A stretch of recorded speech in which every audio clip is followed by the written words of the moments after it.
So this is Aarti. Hello, my name is Aarti Refutation, and today I'm going to be giving my refutation on Michael's claim that stem cell research benefits the medical field greatly. He supported his claim with 3 points, defining its controversy, listing its massive benefits, and the proof of its advancement.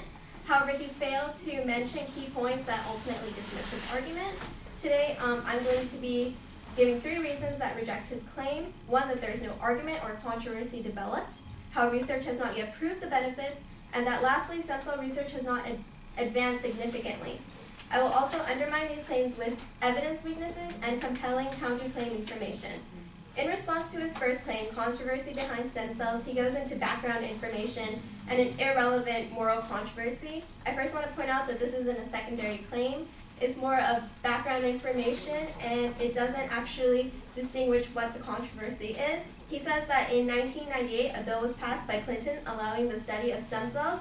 There's no dispute over the fact that research is being done, and this is something that happened 15 years ago. And though the point of the history is interesting, it's not actually relevant to his main claim that the benefits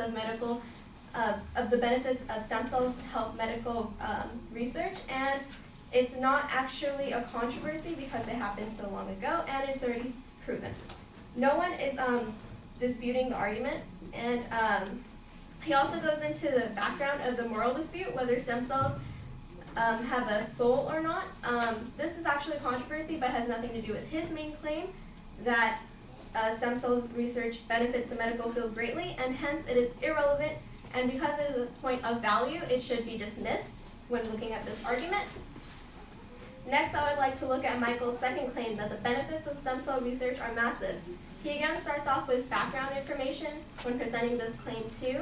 He makes stem cells seem like a miracle cell that can help with so many problems and things. He says in his intro that wouldn't it be great if there was a cell that could transform into one of the 210 cells of our body? Yes, that would be great, but stem cells have not yet proven and to do that successfully.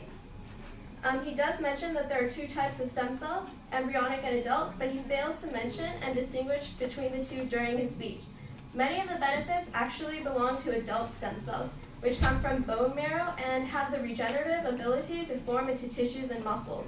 The argument isn't with adult stem cells, it's with embryonic. So if something does help with adult stem cells, it's not actually an issue since it's not a point of controversy.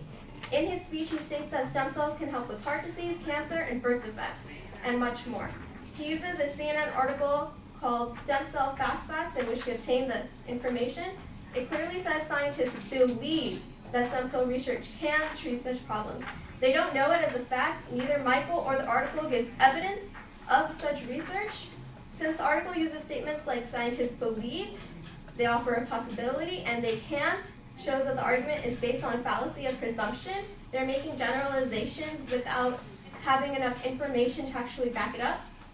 If embryonic stem cells do help with all those things, it would show the benefits of stem cell research, but we cannot rely on the fact that it can and it might.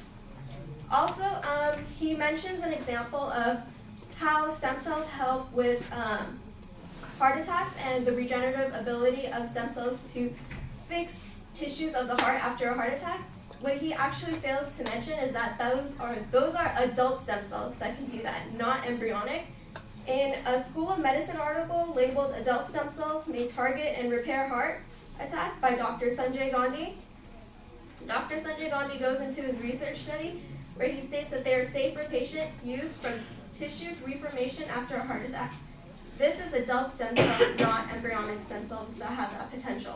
And like I said, it's embryonic stem cells that have the controversy, not adult stem cells. Michael's third supporting claim is that proof of stem cell research advancement is shown today. In response to his third claim, I found a lot of evidence problems.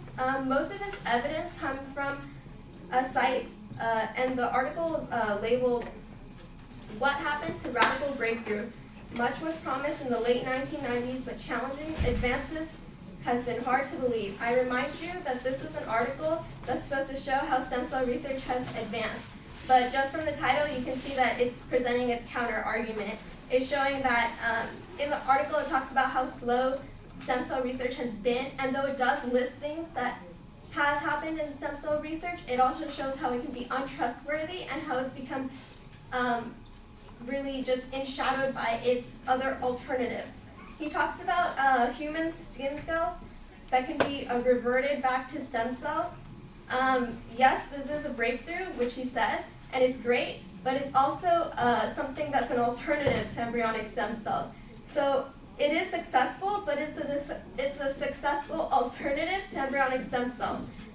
And according to scientists of Harvard Stem Cell Institute, embryonic stem cell research alternatives are far more progressive and quicker when looking back at mouse skin cell studies. Also, according to Washington Post article, this enables scientists to take easily obtainable skin cells and from any patient to create perfectly matched cells, and they also avoid the immune rejection. So this makes it seem like the alternatives are better than actually using embryonic stem cells. In conclusion, we see that Michael's original claim of stem cell research benefits the medical community is not really addressed successfully with his secondary claims of defining its controversy, benefits, and advancement. From my speech, we know that Michael doesn't address the controversy and that stem cells have not yet proven any of the benefits, and the advancements are slow to come. Thank you.